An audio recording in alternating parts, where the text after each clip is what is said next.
ব্যাহত হলে আমাদের আজকের উৎসব ম্লান হয়ে যাবে।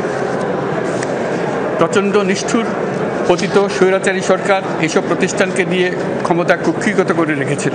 আমরা তার এই প্রচেষ্টা ব্যর্থ করে প্রতিষ্ঠানগুলোর হারানো গৌরব ফিরিয়ে আনব।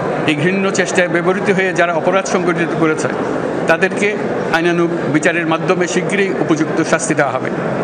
একই কথা দেশের সকল মন্ত্রণালয়, সংস্থা, শিক্ষা প্রতিষ্ঠান, নানা কর্মক্ষেত্রের জন্য প্রযোজ্য। সর্বত্র অপরাধীর বিচার হবে।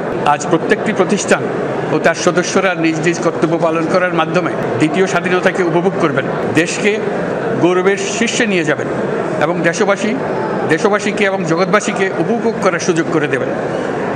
আমি জাতির পক্ষ থেকে প্রত্যেকে নির্ভয়ে আনন্দ চিত্তে নিজ নিজ কর্মস্থলে নিজ নিজ সামর্থ্য নিয়ে এগিয়ে আসতে অনুরোধ করছি।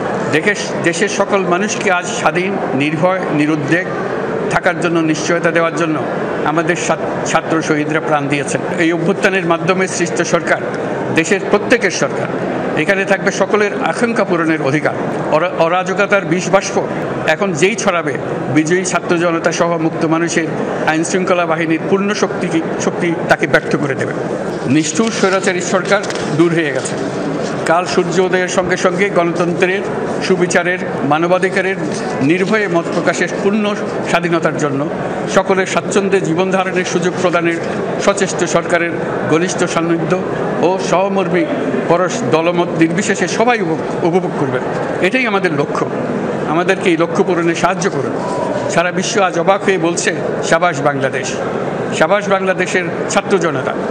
আমরা এই অর্জনটাকে আর অনেক দূর নিয়ে যেতে চাই। আমাদের ছাত্র জনতার জন্য কিছুই অসম্ভব নয়। আমাদের তরুণরা অসম্ভবকে সম্ভব করতে পারে, তারা সেজন্য প্রতিজ্ঞাবদ্ধ।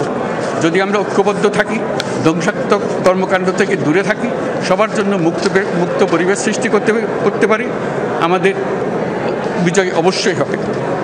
আল্লাহ, মহান আল্লাহ আমাদের সহায় হবে।